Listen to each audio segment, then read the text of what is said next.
In the past 5 years, we have witnessed the birth of countless excellent teams and players in all 5 major regions.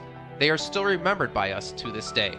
At the same time, we also remember our fans who loved us from the very beginning. On the occasion of this 5th anniversary, let's turn back the clock to the starting point of PUBG Mobile esports, the Southeast Asia region, where all the stories began. As the first world-class event, PUBG Mobile Star Challenge gathered professional players from all over the world. With continuous development, the 2019 PUBG Mobile Club Open Global Finals is undoubtedly the most exciting event. 2019 Fall Split Global Finals, ladies and gentlemen, give yourself a round of applause! Among the countless rising stars, one shined particularly bright.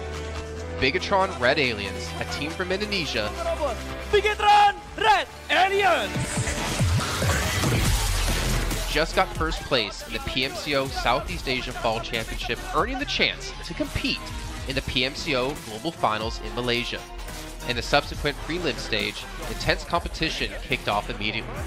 And finally, they advanced to the Grand Finals in 2nd place.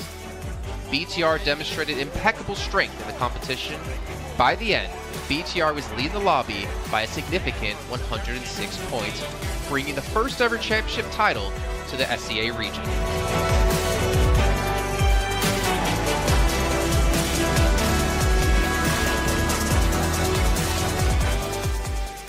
Di saat itu siapa yang nggak kenal dengan nama Bigatron gitu? Tim yang punya segudang prestasi, mereka juara dunia di PMCO Global Finals tahun 2019.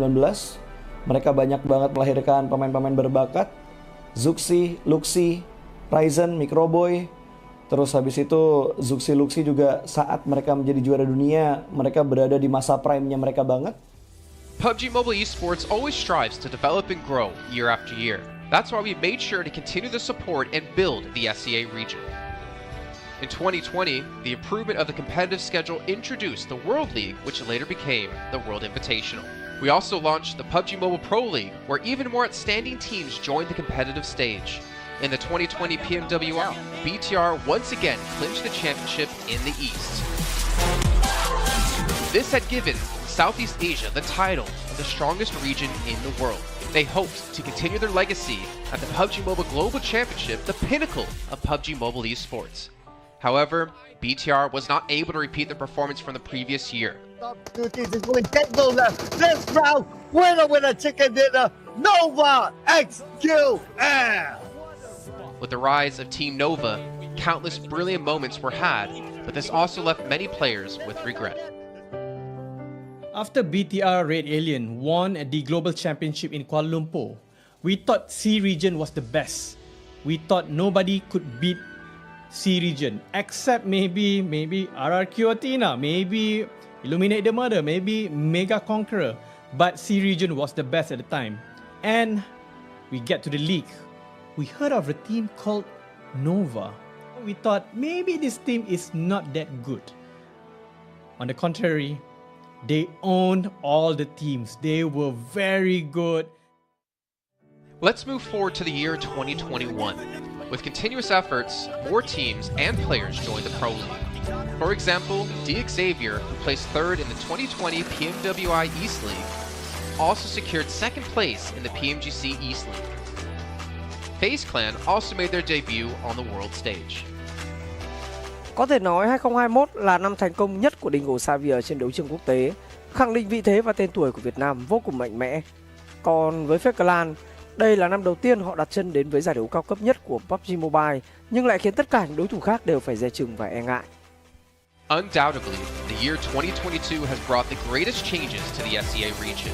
Vampire Esports emerged, dominating 2022 PMWI, winning both the main and after-party tournaments, while also setting records for most chicken dinners, most eliminations, and more. They were not only facing competitors from the SEA region, but from all over the world. Everyone was talking about VPE and wondering if they can maintain their performance at the Global Championship or if it was just a stroke of good luck. On the last day of the 2022 PMGC Grand Finals, VPE won 3 chicken dinners alone, moving from the bottom of the table to 6th place, achieving the best result for the SEA region. They pulled off another miracle, but sadly, it was not enough to win it all. In 2023, VPE continued their impressive performance. They once again won everything at the 2023 PMWI. 2023 PUBG Mobile World Invitational Champions, Vampire Esports!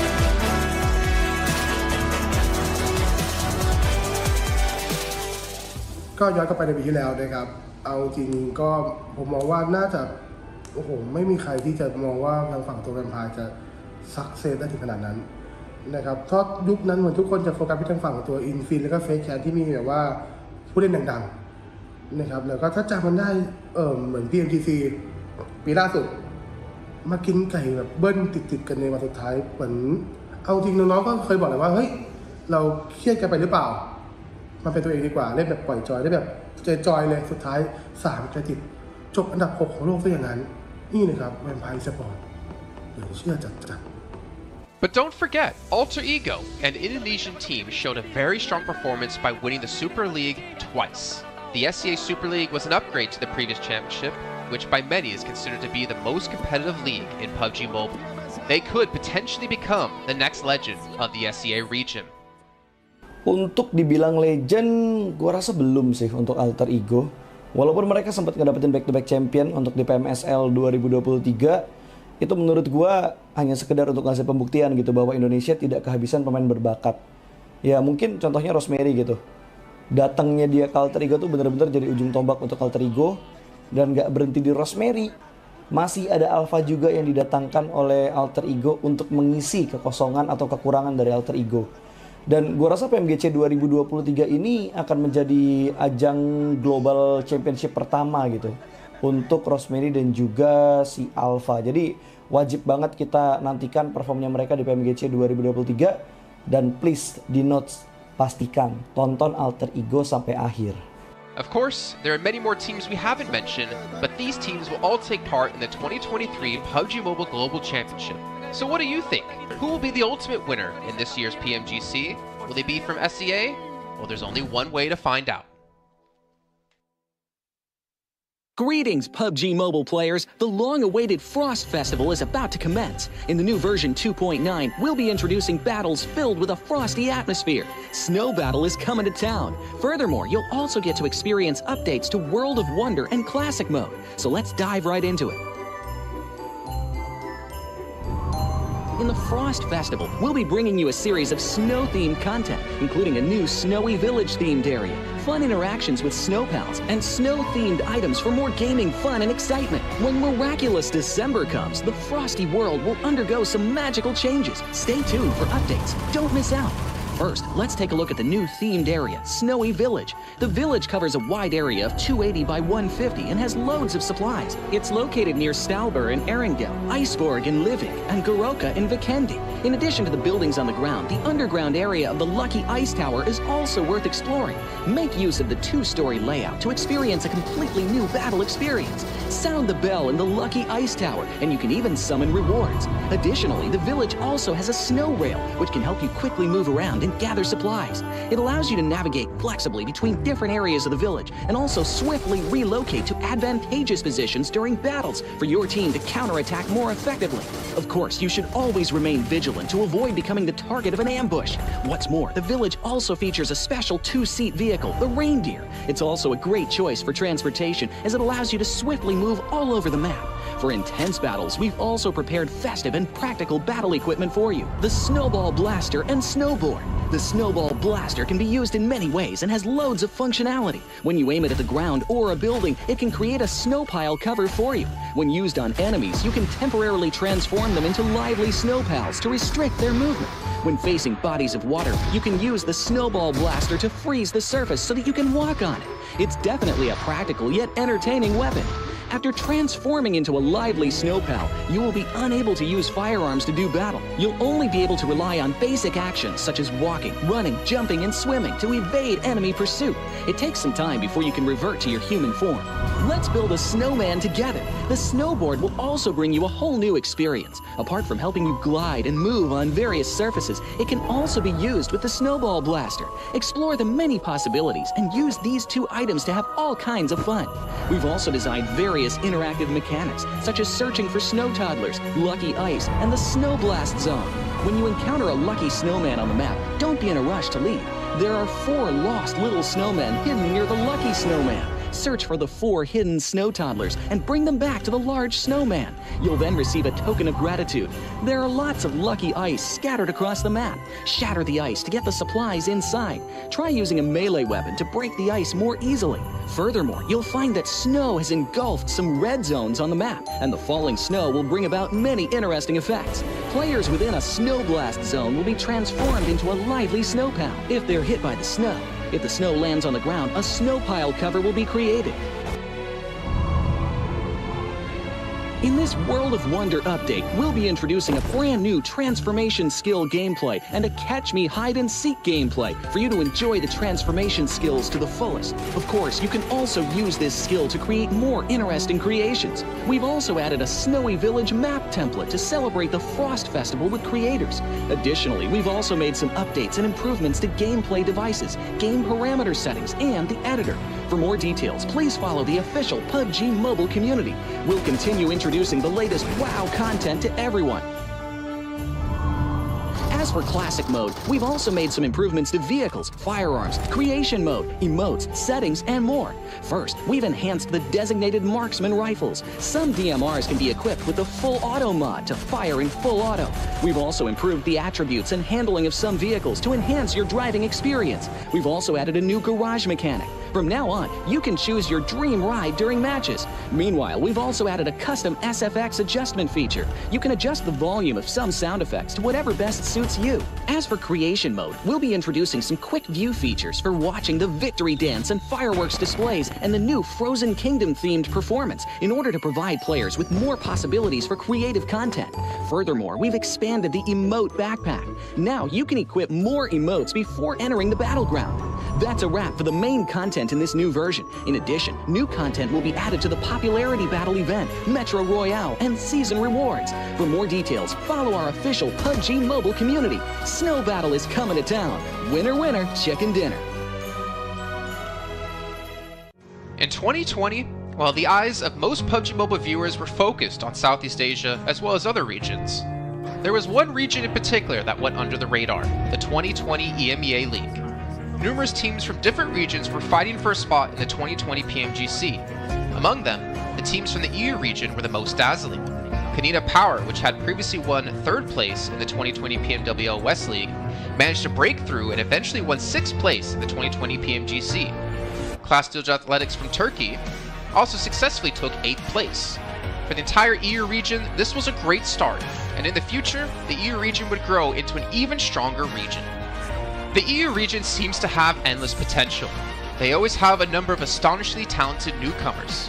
In the 2021 PMWI, in addition to the veteran team Canada Power taking 2nd place, the newly reorganized team in 2021 Nexria Xenox in the smokes, the solo by themselves.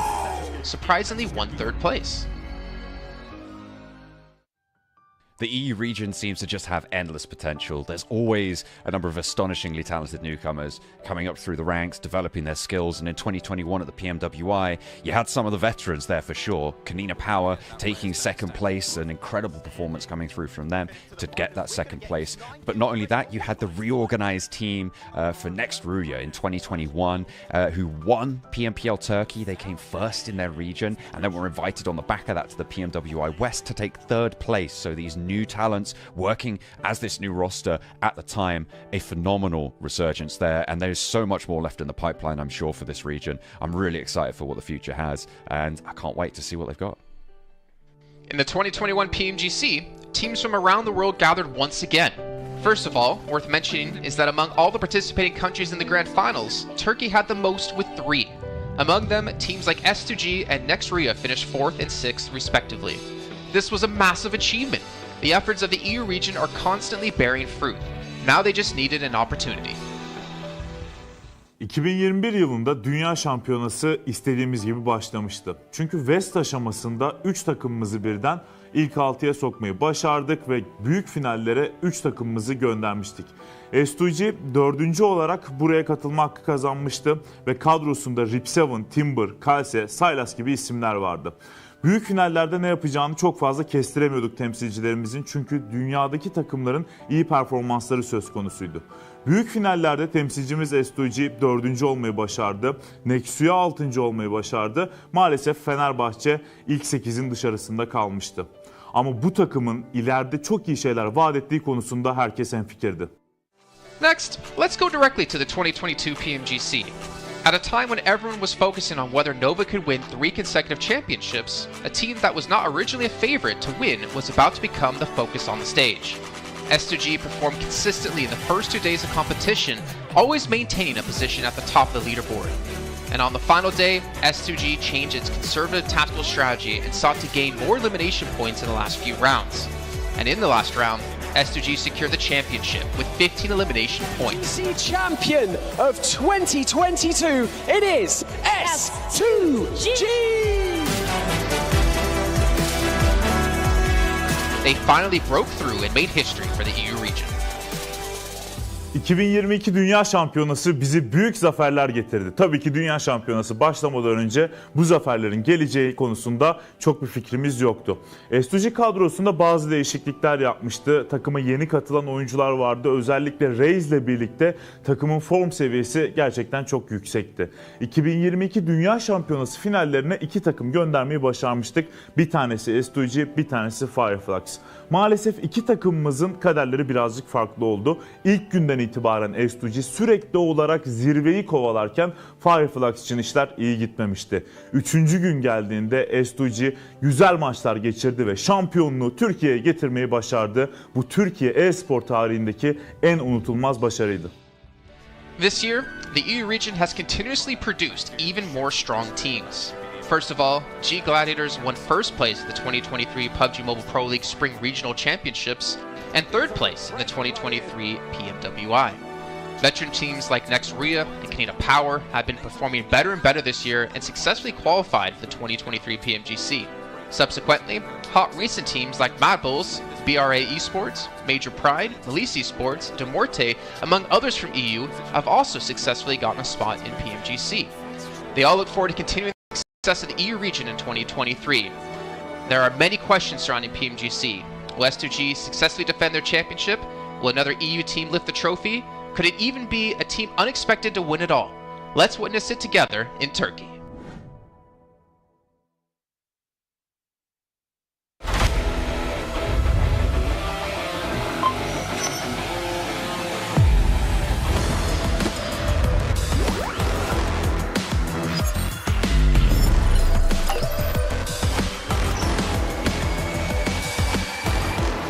Gold Investigator. Join the Investigator team and let's protect the game's fairness together. 2023 Popularity Annual Gala event tutorial. Hey there, welcome to the 2023 Popularity Annual Gala. We've introduced a brand new competition and upgraded rewards. You will have to go through 10 rounds of 1v1 matches and compete to become the first ever PUBG Mobile Popularity Annual Gala champion. So let's get right to it. New competition, ladder competition. The Popularity Annual Gala event will be utilizing a new ladder promotion system. Players' initial ladder grade will be determined by their battle points at the end of the first round. Ladders are divided into 6 grades: Triple S, Double S, S, A, B, and C, with Triple S being the highest. Ladder promotion rules. Players are ranked based on the popularity they gain during the battle period. For rounds 1 to 9, the ladder results are settled at the end of every round's battle. Apart from ladder grade C, each ladder has 100 spots, with the top 20 promoted, the middle 60 retained, and the bottom 20 demoted. If you're trying to move up the ranks, be sure to stay within your ladder's retained threshold or higher before each round is settled. Additionally, ladder grades can only be promoted or demoted by 1 grade at a time, so your performance in the assignment round is crucial. Be sure not to miss it. Final showdown. Based on the rankings from the previous 9 rounds, round 10 will be the decisive showdown to determine the final rank and ladder grade placement, including the champion of the 2023 Popularity Annual Gala, who will emerge as the ultimate winner. New exclusive rewards. At the end of round 10, rewards will be issued based on the player's ladder grade and final rank. For outstanding players, they will receive exclusive rewards that can showcase their supreme honor both in and outside the game. In-game rewards include the honor title, honor name tag, and honor avatar frame, which are sure to make you stand out. Moreover, there are also physical trophies, interviews, custom-made popularity gifts, official social media promotion, game exposure, and other exclusive honorable rewards. Gain global renown both in and outside the game. What are you waiting for? Participate in the 2023 Popularity Annual Gala now.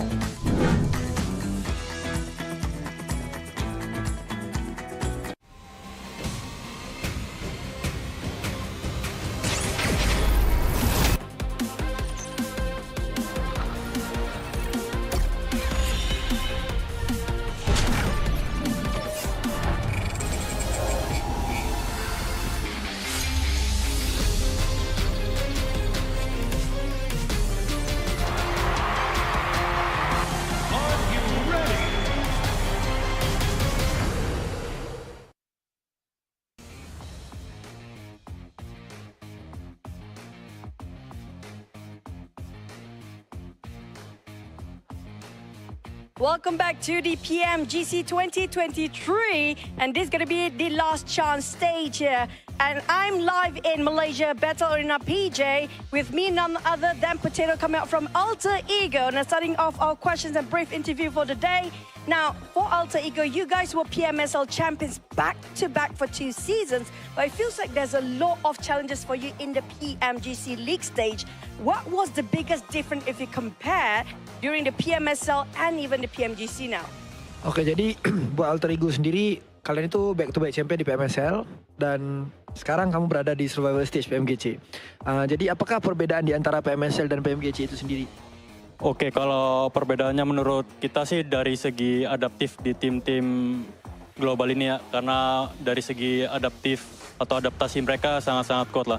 Jadi mereka nggak ada patokan mau gameplay gimana, jadi mereka menyesuaikan dari segi gameplay. Okay, if you ask me the difference between PMSL and PMGC, most of the team at this PMGC, they know how to adapt with the situation. They don't have like one specific play style or they want to play passive or aggressive. No, they're not doing that. They just adapt with the situation and improvise from there.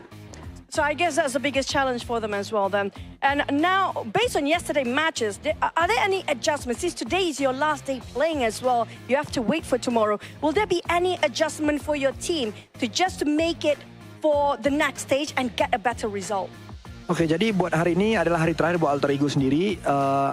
Apakah menurut kamu sendiri ada sesuatu lah yang kamu ngerasa bisa nggak kamu lolos ke survival stage nanti gitu? Apa yang kamu harus lakuin buat kamu lolos ke survival stage? Apa yang harus kita lakuin sih pastinya lebih ke mematangkan kesalahan kemarin ya. Jadi kita belajar banyak dari kesalahan kemarin. Kita benar-benar adjust lah untuk hari ini karena hari ini kita terakhir bermain dan grup green besok masih grup red dan yellow masih bermain. Okay, so for me from Alter Ego, we want to do our best. We already touch up our mistake. We already learned from the past, and yes, of course, today group green and versus red, but then red is gonna play in tomorrow. So I think we're gonna perform really well so that group red is not gonna qualify easily to the last chance.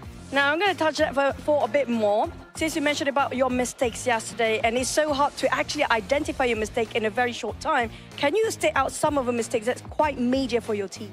Ya, kamu ngomong-ngomong kamu ada ngomong tentang permasalahan yang terjadi lah, mistik-mistik yang terjadi. Bisa nggak kamu cerita sedikit aja apa salah satu contoh mistik-mistik yang terjadi di kemarin hari? Mistik yang kemarin terjadi sih kita belum expect sama keisengan Semnan ya. Jadi benar-benar dari semua map kita benar-benar deket sama dia dan lumayan mengganggu gameplay kita lah. So the things that I don't expect is the playstyle from Sem9. So that's the mistake that we learned back then is because of our drop spot in every map is quite near with Sem9, and yeah, we don't expect these things gonna happen, and yes, they give us so much trouble. I mean, that's the unexpected to be happening on the global stage, definitely now. You mentioned about Sem9. Are they one of your greatest threat when it comes to this stage, or will there be somebody else so far? Kamu ngomong Sem9 nih, kamu mention Sem9. Apakah Sem9 itu salah satu tim yang kamu ngerasa PR terbesar kamu, ataupun ada tim-tim yang lain? Enggak sih. Karena emang kemarin iseng aja, kita nggak expect dia bakalan main se-iseng itu. Okay. So basically, it's not really Sem9 is our biggest threat, but then we just don't expect they're gonna play like that. Okay, we might have more surprises for today, by the way. With tight points among the teams, and you still have a great chance to make it to the last chance stage. What's your focus to improve your rankings since today is your last day? And what do you think is the most important outcome for today's games? Oke, jadi kalau kita lihat dari point system, poin kalian itu tidaklah terlalu jauh untuk kamu lolos ke ke last chance. Jadi, apakah fokus terbesar yang kamu mau fokusin hari ini supaya kamu bisa lolos ke last chance? Kita lebih ngemaksimalin tiap game sih. Jadi kalau tiap game kita mendapatkan hasil yang bagus, poin juga bakalan ikutan bagus juga. Jadi kita fokus game per game. Okay, so basically we're gonna focus on each game. We're gonna focus on our first game first. It's because of I believe if we focus on each game, the point will come afterward. So we're just gonna do our best in every single map so that we're gonna maximize our point. I agree. It's one step at a time, one thing at a time as well. But we're done here on Stage Live. We're going to toss it back to the casters. Good luck, all the best for all the teams out there competing, especially when it comes to Green Group. Today will be their last day performing, and the next day they have to just wait it out. We're just going to toss it back to the casters. Casters, take it away.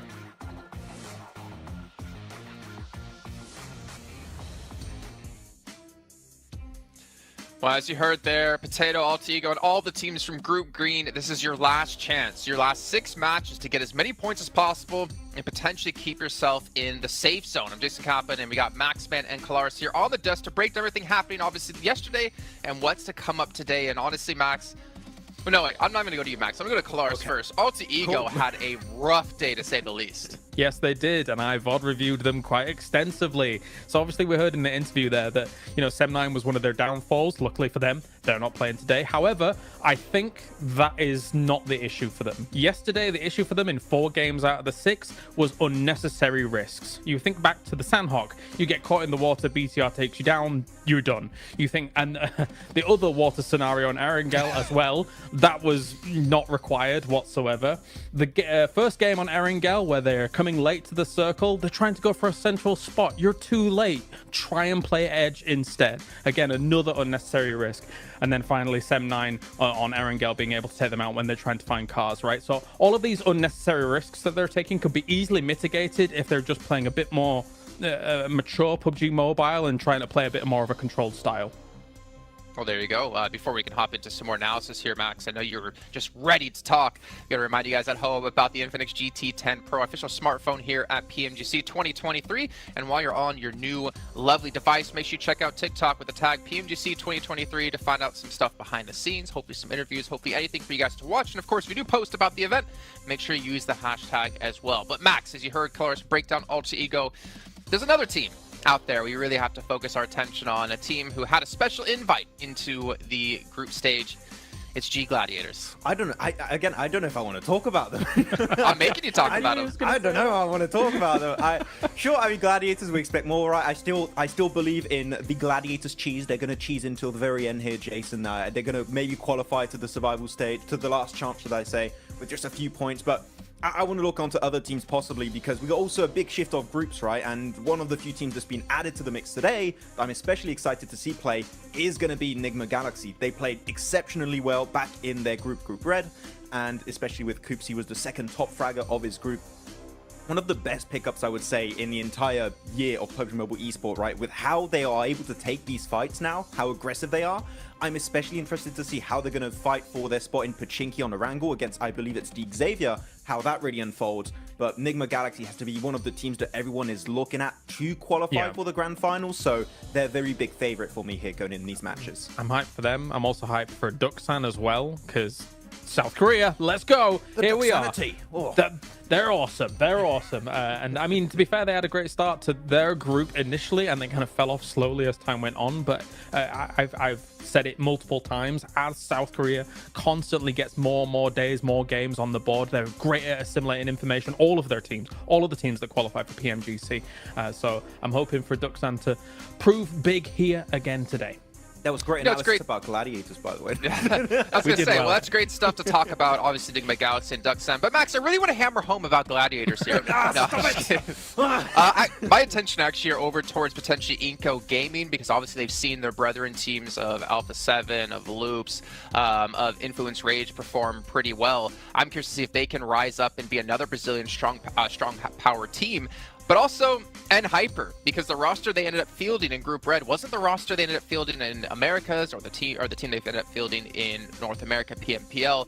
I mean, to be fair, GFan on the roster was surprised to see them do so well in the group, considering GFan's kind of been out of the team for a while now. But they have, I guess, a lot of pressure coming their way from North America in general, considering they're our only representative. And I don't know. It's going to be tough, man. That's all I can say. I know that Zifan is watching a lot of, doing a lot of viewer parties, watching all of the different regions. So I think that might have helped out, actually, because he knows kind of what to expect in these matches against all these different teams, how they're going to rotate, and how these matches are going to be unfolding. So maybe that has been helping them out quite a bit. But it can't help you against the domination of Brazil right now, because Influence Rage are just running away with it. And as you said already, talking about Inco, Jason, they have already played at this stage. Nenebich in particular, one of my favorite players of the region, that I would like to see them potentially climb up. But that would be too many Brazilian teams almost in the Grand Finals.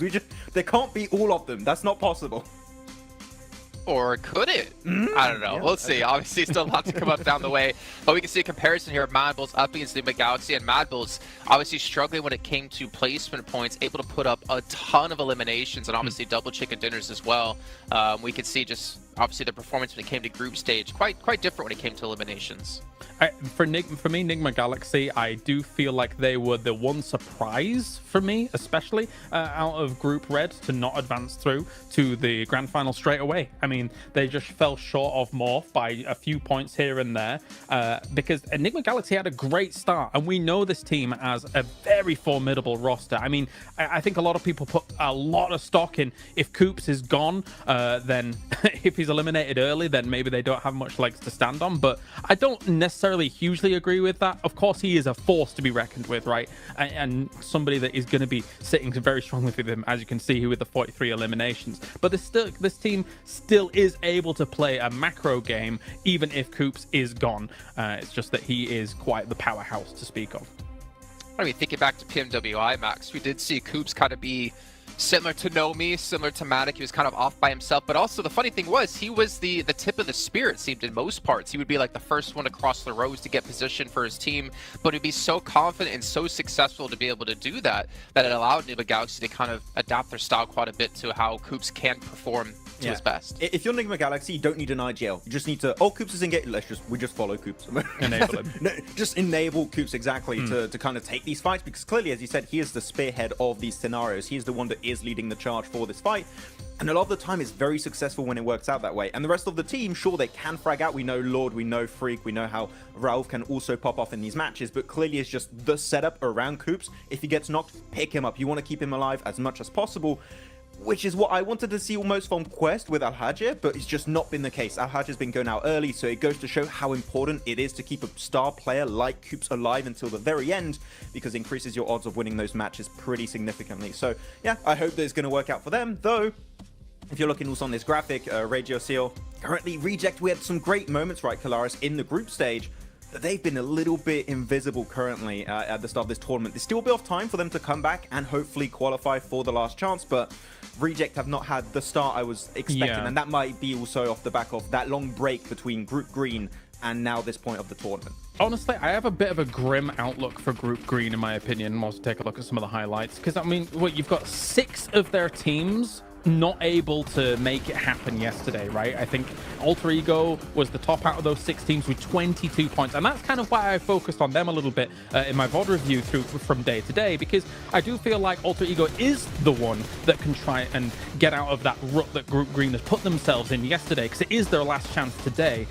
So much so that I do believe that Alter Ego will make some big changes coming in today. Like, for example, I think that they're going to go north on Sandhawk because N-Hyper goes down towards Camp Charlie, which was a backup drop since they moved away from that northwest island, for example. So we'll see if that actually pans out here today. But yeah, I think they've got a tall mountain to climb as Group Green today for the most part.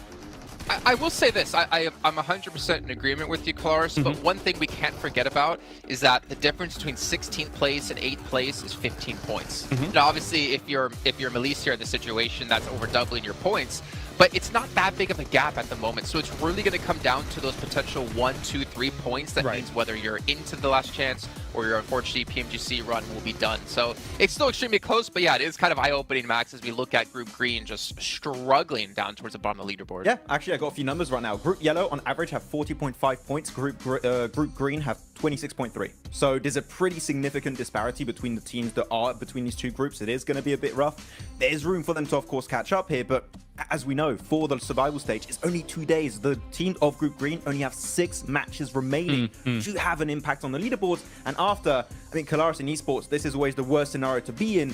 You just got to stay and watch and just hope that the other teams around you don't perform well, which is the most insane situation to be in, because you just cannot have the impact you're hoping for anymore. No, for sure. It's a terrifying prospect to actually kind of stare down. For Rejects, of course, I think that obviously right now they got themselves 17 points yesterday. Compare that to the group stage that they had, which was 188 points in total. For me, I don't know if 2 days is enough for Rejects and rotating lobbies for them to gain traction, because Rejects' performances came in the latter stages of their group as a whole compared to some of the earlier days and the early results. That said, as well, there's some uncharacteristic numbers that came out from yesterday. Procedure, for example, only 10 eliminations across 6 games. This is a team that can get that in 1 game, no problem, considering what we saw from them in the group stage. So my eyes are also on them, aside from Alter Ego, because I just think that they're capable of more. 100%.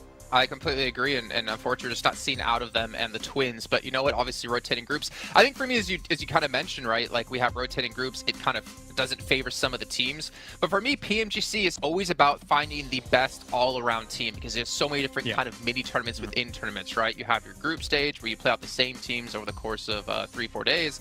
Then you have this event where you have rotating groups. You have to be adaptive. Then you get to the grand finals where it's going to be a sprint, or I guess the last stage coming up in just 2 days, where it's really a sprint, right? With just 2 days of play. You got to be good all around, and we're going to find the team to be just that, hopefully, very, very soon. But one team I did want to focus on, just really quickly, because I want to throw this out there in case it happens. Influence Rage. You're so far in the lead, there should be no chance you're ever going to fall into the bottom 8. Do you start to hot drop on some teams' potential, start to kind of put yourself in rotational paths of some of the teams, well, obviously not them because they're not playing here, maybe Mad Bulls is a better case in the situation, to punish teams and prevent them from potentially qualifying? Because Influence Rage will come tomorrow, Mad Bulls is today. We always theorize this, and it pretty much never happens, right? But I want to see it! You want to see it, okay, but are the teams going to take that risk? I'm not quite sure. You could do it if you want at the second half of the day. I think now is a bit early to do that. You're safe. You're not 100% safe, so just... Mad Bulls? You don't... I mean, for Influence Rage, I would just say, just play the half of the day, just chill, normal. Then if you want, and see how it happens. I think the earlier you do it, the more responsive teams are going to be to that, and they're going to adapt around you, potentially hot dropping them, right? So if you Influence Rage, Mad Bulls, BTR, maybe you want to take a bit more time before going for a play like that. I don't know who you'd want to pick out. Maybe Rejects, maybe also Gladiators right now could be a team to take down. I don't know. Could be. I have a thought. I do think Mad Bulls is relatively safe. I mean, considering that I think that their performance will continue here throughout the day. I think if you were going to target anybody based on these 2 groups alone, I wouldn't even mind looking towards Procedure for on Erangel. If you think about their potential rotational paths from something like Yasnaya going up against kind of Rozhok, sometimes those can potentially clash from time to time, and Erangel is the most, as we all do our little things. Please sir, I want to be next. I think that could be a target. If they were going to do something, I don't know whether they will though. I'd even go on Alter Ego, to be honest. I think that would be a good team to take down. Maybe. They could be a threat. I mean, that's a good point. If you prevent people from hot dropping you when we get into the last chance stage, then it means your position's going to be a lot cleaner. You're limited in games. You have a better chance of qualifying through. But let's see what's going to break down as we're heading to our first match of the day with Sandhawk. Going to throw it over to our commentators of Jack and Blink to take it away. Thank you, Jason. Oh, it's exciting already because I kind of like the way you can see we're all there in anticipation. It was cool. I like the way you kind of had, the we're in school blank. We want to get our opinions. Oh, in. yeah. Because even me and you were speculating, we're theory crafting. It's sick, man. This week's going to be so damn good. Like, the quality of games yesterday was great. If that carries on, I'm living for it, Blank. Yeah, I mean, we were having a little chat behind the scenes there. I mean, to be honest with you, there's a lot to talk about here. You have some of these groups here that are now playing their last day. It's Group Green. This is their final day today before we head in towards tomorrow. Everyone gets 2 days of play between both the survival stage and that last chance.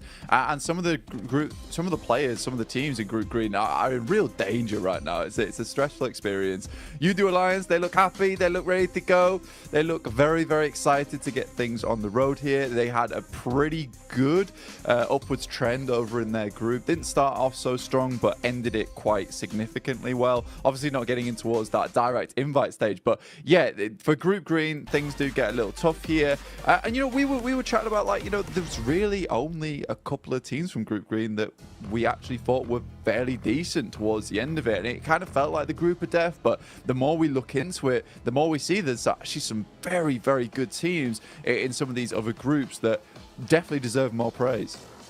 Absolutely. I think that's sort of the speculation that we had when we came to this agreement, like looking back on it, in retrospect about the rose-tinted goggles or green-tinted goggles, really, the upper echelons of that group were absolute masterclass, right? Even Reject Tokyo can be lumped in with that, with how well they were playing over that week. But since coming into this, well, hang on a minute, hold that thought. It seems that hot drops are happening, Blank. What's going on here? Straight into the action. Is that Mad Balls under pressure already? It is Inco versus Mad Balls here. And we saw this versus Mad Balls in the very first day of their group versus Falcons. They lost their hot drop, but they're used to it now. They're expecting something to go off. They've already found one knock off the bat here. Let's see if they can find any more, Jackie. How far can they go with this then? Fleek getting the reload off instantly, trying to assess the situation. Now, Mad Balls always feel like they were hit with pressure on Sandhawk. Even back in regulation of Group Green, they were being tested for control.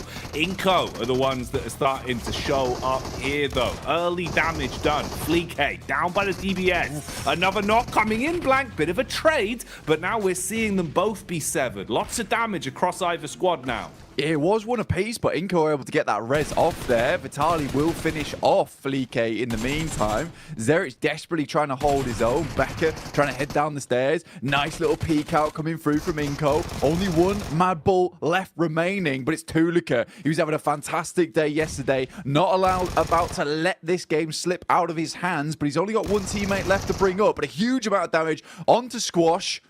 Last player alive, Tulika. Can he clutch this out? Oh, is it going to be burned clutch like a used car salesman? Drop down for Squash, seeing if he can clear his way through as the bullets come flying. Tulika calls for the backup of his teammates, rotating further over so he's got room to try and pick him up later if possible. Doesn't peek off the back of the bait of the movement either, so Squash still holding. Frozen expires, and it's all on Tulika for good. No chance of getting his teammates back, so worst case scenario has happened here. Even if either one of these solos get away and give up the final elim, you have crippled yourself coming into the opening game today. And this is it, Blank. They've got to roll with the punches now. Yeah, Neighbor Galaxy also having a little peek in here with Ralph off in the distance alongside with his teammate. So this fight is not going to go well either way for both squads right now. Tulika is on the broadside, will be spotted almost immediately. This shotgun that Squash has found himself alongside with the SK-12 that he's currently holding on to, it is just stressful to deal with now for for Tulika indeed. One shot will be enough to take him down unless he's at distance, but for the Mad Bulls, this is still sort of an important fight to win out on, right? You do not want to be losing your spot in Ruins. You don't want people to be feeling like you're an easy prey come towards that direct invite towards the PMGC, that global championship. So for anyone watching, all the other teams are already qualified. You know, Mad Bulls having to put on a bit of a performance here, a bit of a display. Goodbye.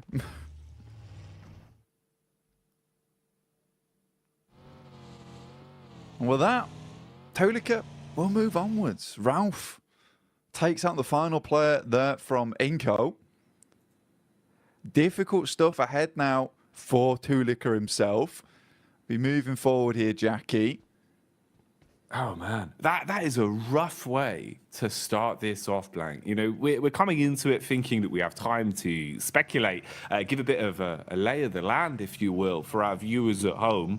We got Jason's favourite, just what he ordered, you know, fresh from the oven there, the hot drop specialty.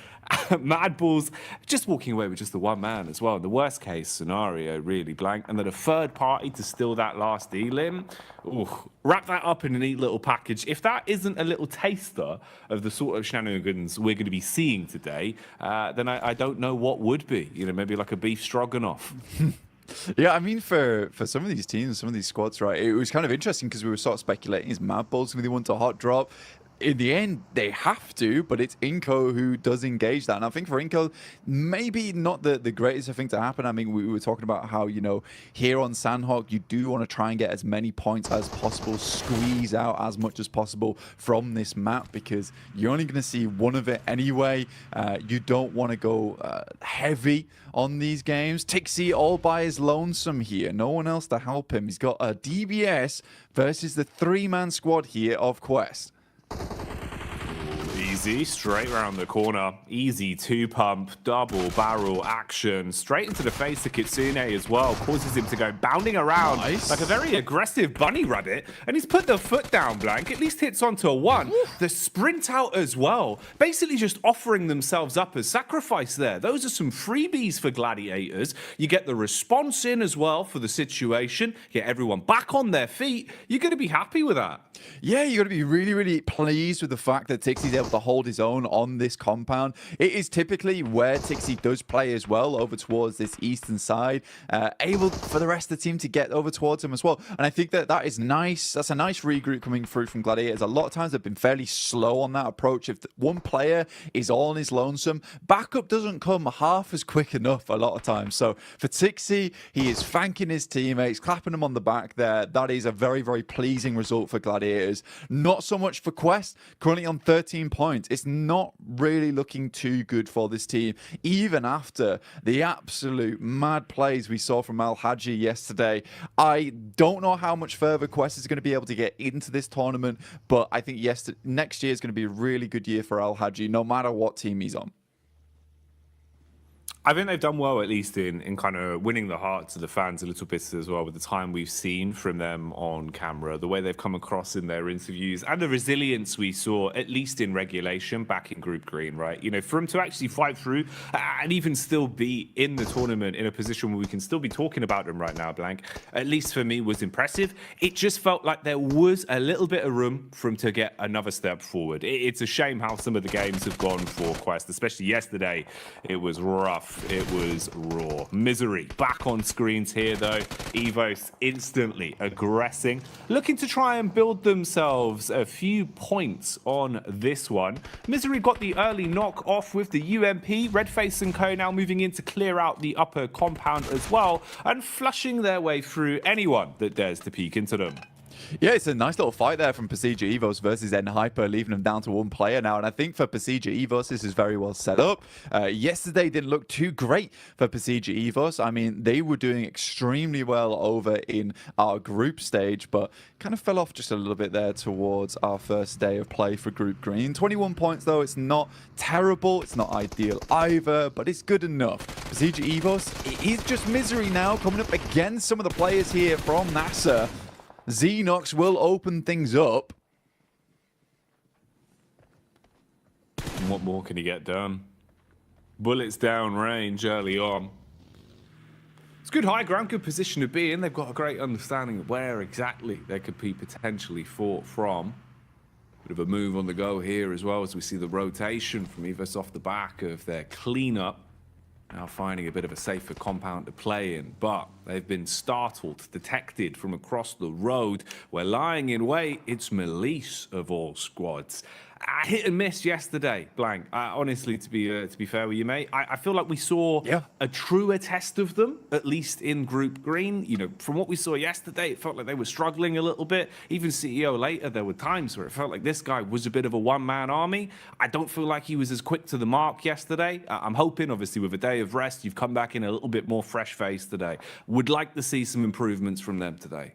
Yeah, I mean, for the Turkish squad, it's just a little bit difficult for them at the moment. I mean, they've been making a lot of right moves. And I think for an Edge team that likes to kind of read into opponents' movements around the map and cut the legs out from underneath them, they did a good job of it in terms of theory, right? In theory, where they were playing, it was all fantastic. Then they were going down to these engagements. They weren't always able to win it out very cleanly with a four-man squad going onwards and just clearing from there. And they ended up just losing games very early on. And this kind of the risk with playing Edge a lot of times whilst you're holding out and guarding those Edge sides is that if you get into an engagement there, you lose it, right? There's not much chance of getting very much further into the game. For other teams that like to leapfrog from Edge and then send towards kind of a middling position between the center of the circle and the outer side of it, you have much more chance to get further into the game and maybe pick yourself some pretty consistent placement points off the back of it. And we had a really good conversation as well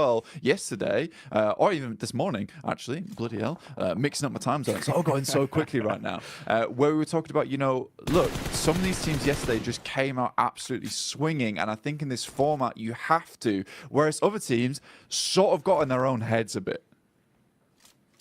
Yeah, that was one of the big focal points we were kind of sort of umming and ahhing over, about how you could see the difference of, let's say, a team like Influence Rage, who came out just playing their style, just absolutely giving it, right? Any opportunity they had to just swing on a fight, play confidently, going into an engagement, basically thinking, you know, we've already won this. They're just thinking about the points being in their pocket.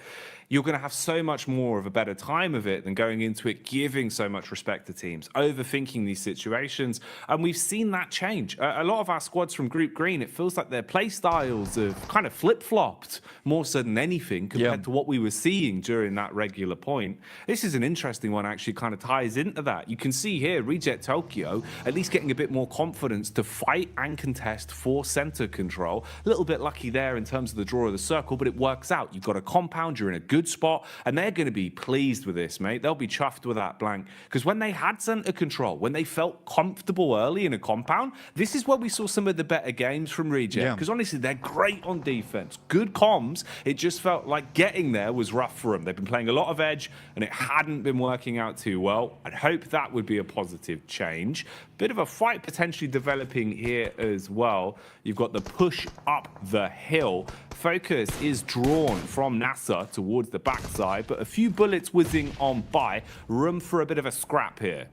Yeah, I think for Enigma Galaxy as well as NASA, this is a case where potentially Enigma Galaxy will just think about just swinging wide of this, potentially trying to get in underneath towards Painan. I think Enigma Galaxy is a team that is very well known for some of their more smart rotations. A little bit of a scout there from Ralph. He's in very much danger now of taking a knock. Luckily, the vehicle is going at a strong 90 miles per hour. Alter Ego zooming in towards where Reject is playing. Already, Octa gets taken down here. They try and take control of one edge, but Reject has penned them in, locks them into one location. Now the nades can start to come through. There's a lot of damage off the back there. In the meantime, Duxan does take down Ralph. We talked about him earlier being very, very low. Pins pulled on the nades for Alter Ego, looking to see if maybe there's a way they can defend themselves with these bad boys. Problem is they've already taken so much damage. Reject Tokyo setting themselves up. They're trying to reset in terms of the defense and readjust what positions they're playing from so they can support each other a little bit easier. There is nades in play as well. Reject Tokyo normally very good on lining up those double nades. That could be something to come back towards. For now, we'll see what's happening up on the hillside as well. There's been a bit of commotion here.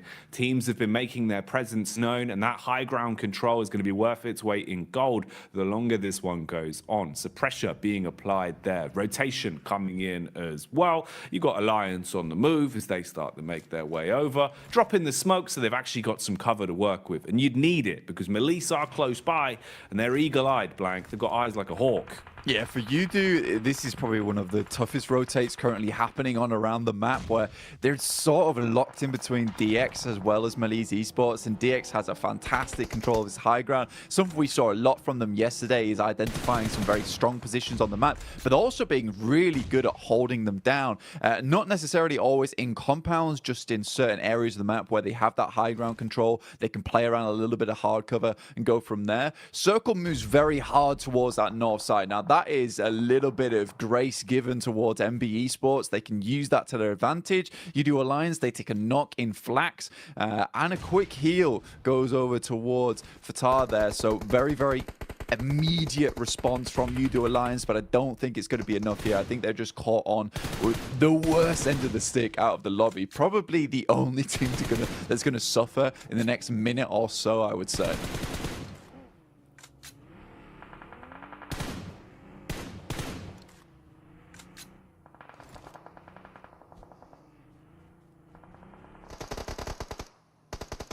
Melisse Esports on this side of the map. Now, Kisyu does go down. Poser has a nade in hand. We'll send it over towards Nisa, but Melisse Esports, again, just crumbling a lot during these days. Again, Nisa, 5 eliminations found so far. Really, really good stuff from them. I think this is interesting because it is a lot of these squads that we see a fair few times that just come into these games swinging. They tend to do well, and I would say that this is a very, very good and promising mark of the game going forward here, Jackie.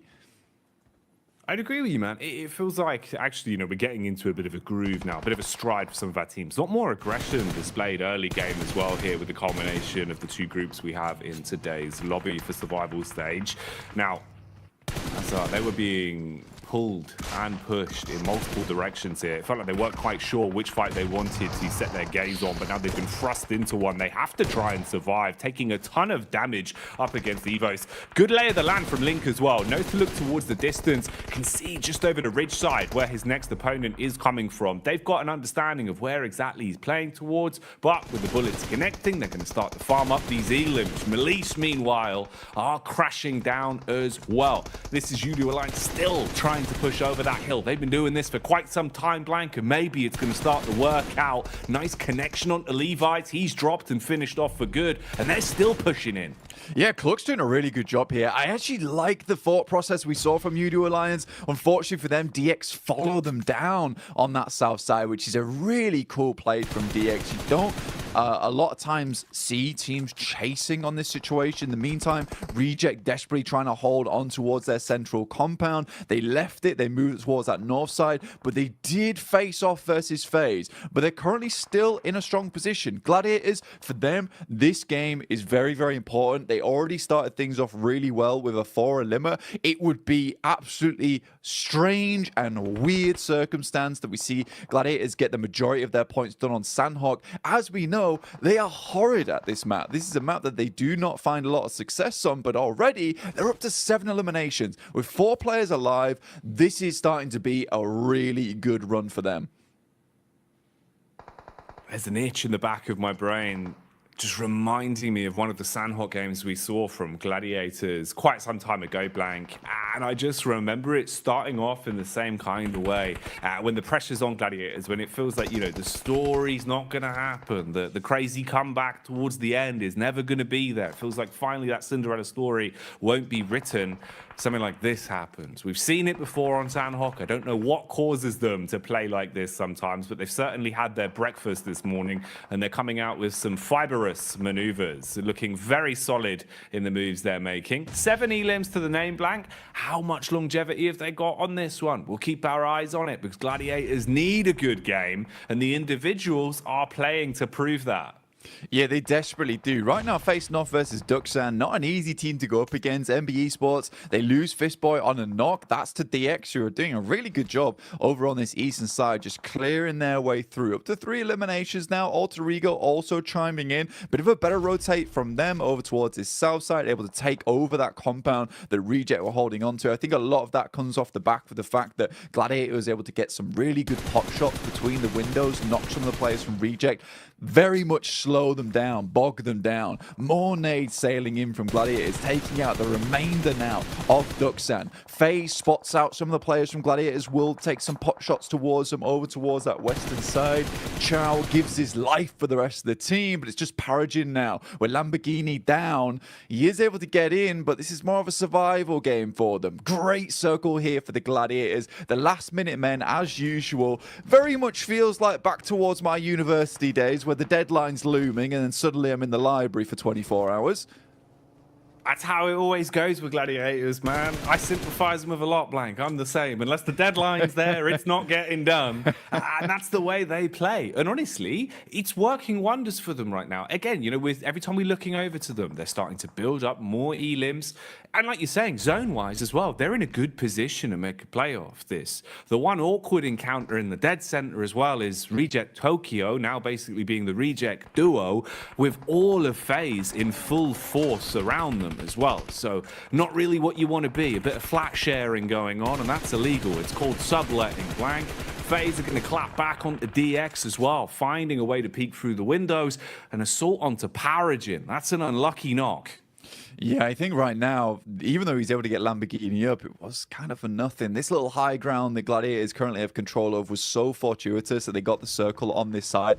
Coming off that high ground is very difficult, so they're trying to milk it for as much as they can here, stay on this top side. But it's MBE Sports coming in to try and challenge us for now. Gladiators need to be ready for this one. Kitsune luckily is in position as the DBS, only able to find one though, and that's not quite enough. The rest of the team instantly needs to improvise off the back of this. Sek and Mondo are down, so it's a decent start. The nades start pouring in, and it's a nice nade on the backside towards Fistboy. Just a Kaze left remaining, and Gladiators quickly clean them up there. Up to 12 eliminations now, Jackie. A fantastic start. Tixie's flying through the air. Matic is on the support. Oh, mate. This is perfection put together so precisely from Gladiators right now. That was beautiful. The nade work to defend after the crash was on point, and then straight back into hungering for more elims. The peek down the hill, beautiful connection on the aim skill as well, and we get left with our final 4. A scrappy one at that as well, Blank. Alter Ego still alive. They were able to find what remained of Mad Bulls and shut them down, but they've now had the same done to them. Peek out from Sarah Biceps, and with a smooth right hook, he's wiped them off the face of the battleground. 3 squads remain. Gladiators currently on the outside edge right now. It's FaZe with a very strong position. Alter Ego still need to work their way in as well, but they went out earlier on.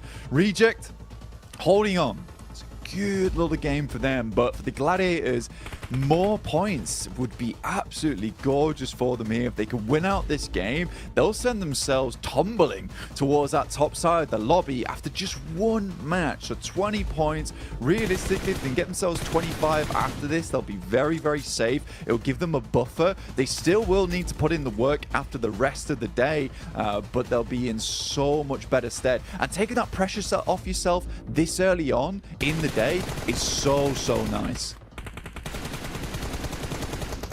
Taking the pressure off themselves and applying it to Reject Tokyo. Problem is, though, it's not going to turn them into diamonds. It seems like they will instead just buckle under the pressure.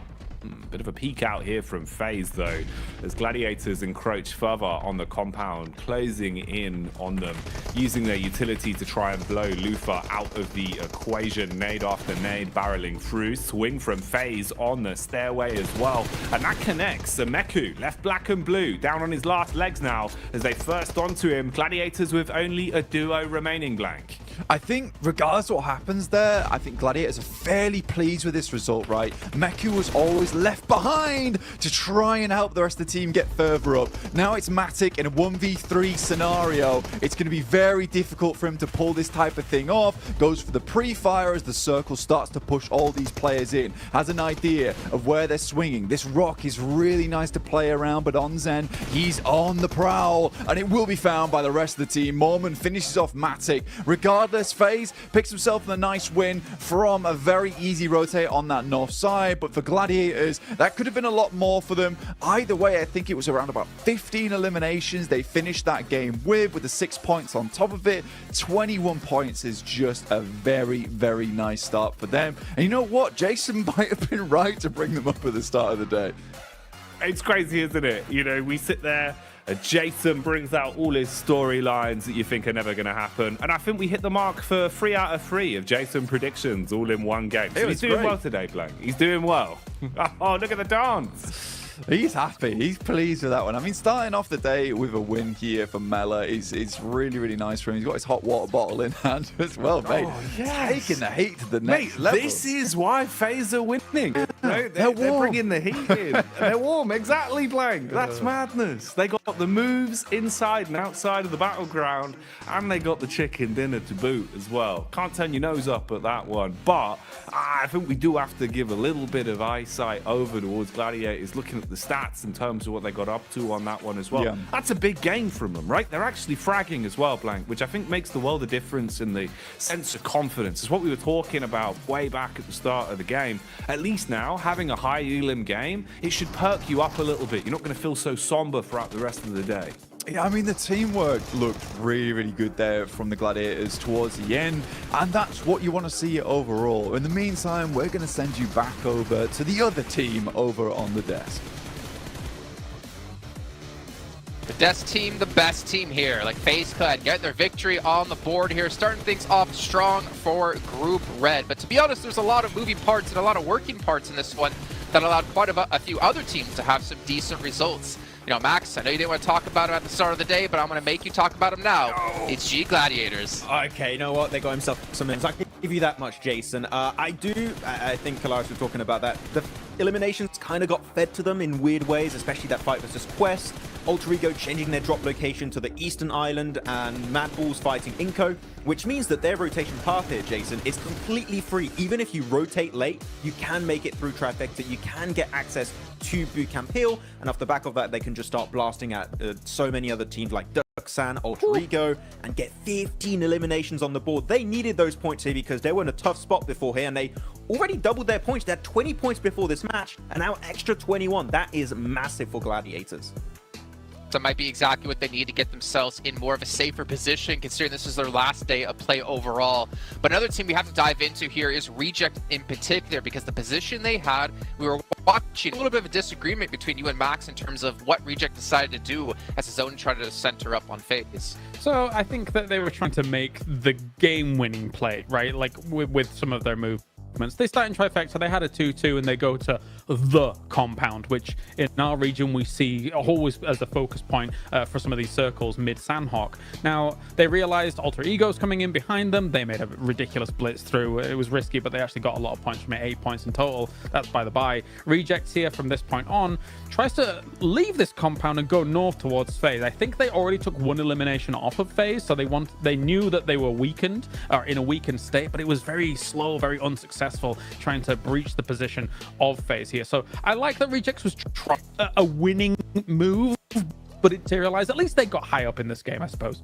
Yeah, I think that the situation that we're in with Alter Ego playing the Road Trifecta compound is you want to work with Alter Ego and stay in that compound for as long as possible to gatekeep other potential threats later on down the line. If you stay there with Alter Ego, you eliminate Nigma Galaxy, Deke Xavier, Duxan. You can also maybe eliminate some players of Gladiators as they're getting pushed down Bootcamp Hill, and off the back of that, you can transition through the rocks, maybe make over to phase. I think that was the better approach. But to be honest, the moment Xavier died, right, Kalaris, they could play those rocks and survive super fine to the match. So it ended up working out, but I think there was maybe another option available. But that's the cool thing. There's so many ways to play it that you don't know which one might be the best at the end. I mean, yeah, I get what you're saying, like a symbiotic relationship in that compound for a little while. The thing I look at it is that they got third in this game, and would they have probably have got third if they'd have stayed in that compound as well? Yeah, probably. Yeah. But would they have got first? Almost absolutely not. So I think that, you know, they were trying to go for it all, and obviously it didn't pan out.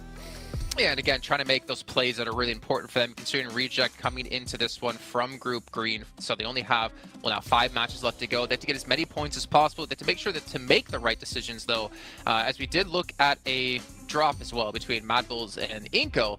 And Mad Bulls, a team that it really doesn't matter for them, right? They're pretty much safe into the last chance. For Inco, though, at least them trying to scrape by as many points as possible. I think they got 3 with the eliminations. They're realizing, okay, well, this is not going to work out. Let's try to salvage with something. But they have to maybe look forward now to the next 5 matches. Yeah, you don't forget the best part of that fight here, Jason. You just Rauf come in like, sit down. just get rid of them right away. That was a good bit. That was a good bit right there. But yeah, it's a hot drop. It is normally Inco that would have to change that drop because Mad Bulls, as you touched upon, Kalaris, during that game, are already so comfortable.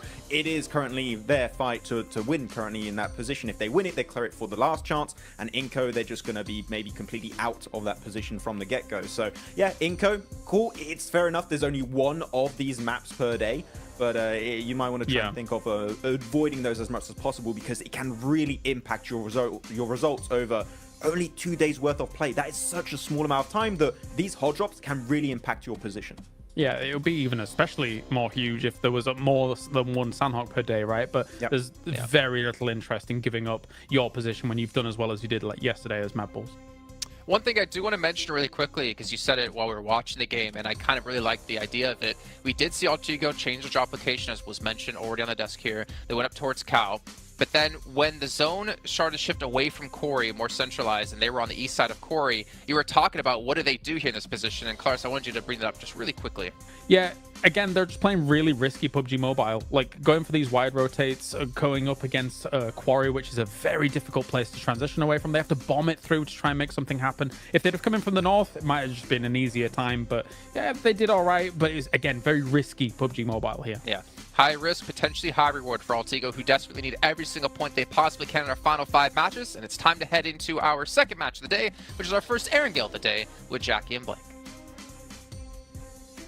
Ooh, the first of the 3 Erangels. This is good. This is always my favorite Porsche and Blanc because it feels like we start to get the more nuanced games, right? Where we can kind of expect the more unexpected. But this lobby's already looking kind of wild. So we'll see what we get, Blanc. We'll see what we get. Room for some treats. Yeah, I think that the guys on the desk touch on a really important point here is that for some of these teams, you know, specifically what Kalaris was talking about really interested me in the sense that, you know, Reject, they go for the game-winning play at the end of the day. And I think you have to do that now. You really do have to go for these sort of things because, honestly, for Group Green, we know that this is their last day of play to get in towards that survival stage, to not be in the bottom 8. And again, because you are the group that's playing the first 2 days in a row, you don't play the last day, you don't really know what marker you're aiming for, right? You don't know where that bullseye lies because no one is on that 16th position where it's just fixed, and you can think to yourself, we only need to get this amount of points to get in. So you have to push it to the max every single game, and I think that some teams are realizing, I would say too late at this point in time in Group Green, that they have to go for these game-winning moves. That had to come through yesterday. It absolutely had to come through yesterday. I think Mad Bulls took their fate into their own hands very quickly, as did Influence Rage, who have more than secured their position over towards the last chance phase. At this point, I think they have 77 points, something ridiculous at this point in time. So I think for some of these teams, maybe it's coming through too late. You need a little bit of luck today. You need to really hit your shots. You need to be making strong rotations and maybe, just maybe, able to bump those points up just enough. I think for Quest, that instant elimination at the start of the day there on Sandhawk versus a team that most people regard as not the greatest Sandhawk team will really really knock their confidence in a big way. We know Quest made it in by the skin of their teeth, literally 1 point in Group Green to get towards that survival stage. I don't know if that sort of playstyle is going to cut it here, where a lot of teams, we're starting to cut down past the teams that, you know, didn't get past the first group stage. They're now in the survival stage now, where we have a lot of really, really strong teams. They won't just sit down and die like Tiamba did. No, it's not going to be anywhere near as easy or as fine of a margin. I think that's the other part as well, is the fact that that was 1 point of difference. I would imagine it's going to be a little bit more of a stark contrast here. Hello, imagine. I would have cried. That would have been huge, man. Full John Rambo action to start off the day, but not going to happen. They will try and instigate the fight, though, onto Melise as best as possible, whilst they know they're a little bit fragmented over in Alliance territory. So he's going to go breezing off, and Poser will join the rest of the squad, group up and see what they can get done. But yeah, it is a very